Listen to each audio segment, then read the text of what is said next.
অবশেষে জন সিনা সারা পৃথিবীকে কাঁদিয়ে অবসর নিয়ে নিল। ড্রু ম্যাকিন্টায়ারের money in the bank cash in হলো ফেল। সো গাইজ, আজকের ভিডিওটা মানি ইন দ্য ব্যাংকের যেসব স্পেশাল মোমেন্ট আছে সেগুলোকে নিয়ে আজকের ভিডিওটা অনেক ইন্টারেস্টিং হতে চলেছে। যারা যারা চ্যানেল নতুন আছেন তারা চ্যানেলটাকে সাবস্ক্রাইব করবেন। ধন্যবাদ। ফার্স্টে কথা বলবো সেমি জেনকে নিয়ে। গাইজ, সেমি জেন ব্রন ব্রেকারকে হারিয়ে তার টাইটেলটা কিন্তু রিটেন করে ফেলেছে। কিন্তু গাইজ, ম্যাচটা কিন্তু অতটা ভালো ছিল না। ব্রন ব্রেকার এত সহজে যে হেরে যাবে এটা কেউ এক্সপেক্ট করেনি। মাত্র একটা হেলুয়া কিকের কারণেই কিন্তু ব্রন ব্রেকার হেরে যায়। যাই হোক গাইজ, এটা অনেকটা ভালোই হয়েছে, কারণ ব্রন ব্রেকারের এখনই কিন্তু এত বড় একটা টাইটেল তার বহন করার মতো সময় হয়নি। নেক্সটে কথা বলবো money in the bank ladder match কি নিয়ে। Money in the bank ladder ম্যাচটা ছিল কিন্তু অনেক স্পেশাল। ড্রু ম্যাকিন্টায়ারই হয় 2024 সালের মানি ইন দ্য ব্যাংক উইনার, কিন্তু এটা কিন্তু মাত্র কিছু সময়ের জন্যই ছিল। তারপরেই কিন্তু সেথ রোলেন্স এবং ড্যানিয়াম প্রিস্টের ওয়ার্ল্ড হেভিওয়েট চ্যাম্পিয়নশিপ ম্যাচ চলছিল।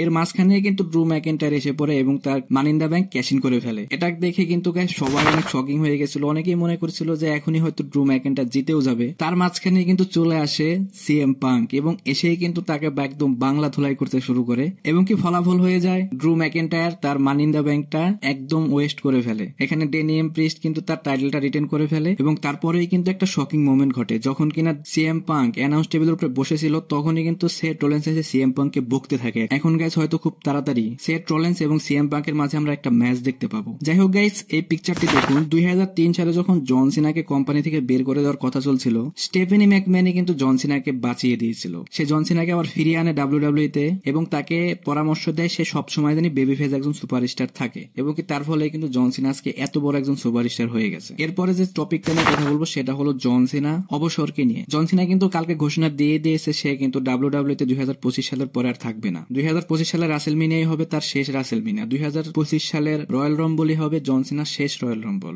2025 সালের এলিমিনেশন চেম্বারই হবে জন সিনার লাইফের শেষ এলিমিনেশন চেম্বার। সো গাইজ, এটা অনেকটা শকিং একটা নিউজ, কারণ জন সিনাকে আমরা সবাই সেই ছোটকাল থেকেই পছন্দ করে আসছি। সে আমাদের চাইল্ডহুড হিরো। এখান থেকে বোঝা যায় গাইজ আমরা অনেক বড় হয়ে গেছি। আজকে জন সিনাকে আমরা দেখতে দেখতে এই পর্যন্ত আসলাম। জন সিনা এখন অবসর নিচ্ছে। এর ফলে কিন্তু ওয়ার্ল্ড ওয়াইড যেসব জন সিনার ফ্যান আছে তারা অনেক হতবাক হয়ে গেছে এবং কি তারা অনেক দুঃখও পেয়েছে। কিন্তু এর ফলে কিন্তু জন সিনার যে ক্রেজটা আছে সেটা আবার বিশ্ব দেখতে পেল। মানি ইন দ্য ব্যাংক পেপার ভিউর পরেই কিন্তু প্রেস কনফারেন্স হয়েছিল। সেখানে কিন্তু জন সিনাকে একজন রিপোর্টার সরাসরি প্রশ্ন করে, আপনি কি 17 টাইম ওয়ার্ল্ড চ্যাম্পিয়ন হবেন কিনা। সেখানে কিন্তু জন সিনা সোজা ভাষায় বলে দেয়, হ্যাঁ আমি অবশ্যই হব, কিন্তু কারো ফেভার নিয়ে নয়, নিজের ক্ষমতায় হব। এরপরে যে টপিকটা নিয়ে কথা বলবো গাইস, ট্রিপল এস কে নিয়ে। ট্রিপল এস কিন্তু একই প্রেস কনফারেন্সে বলছে যে জন সিনা এমন একজন সুপারস্টার, সে যদি যখনই চায় তাকে হল অফ ফেমে ইনডেক্ট করা হবে এবং কি ট্রিপল এসও স্বীকার করছে যে জন সিনা গ্রেটেস্ট অফ অল টাইম।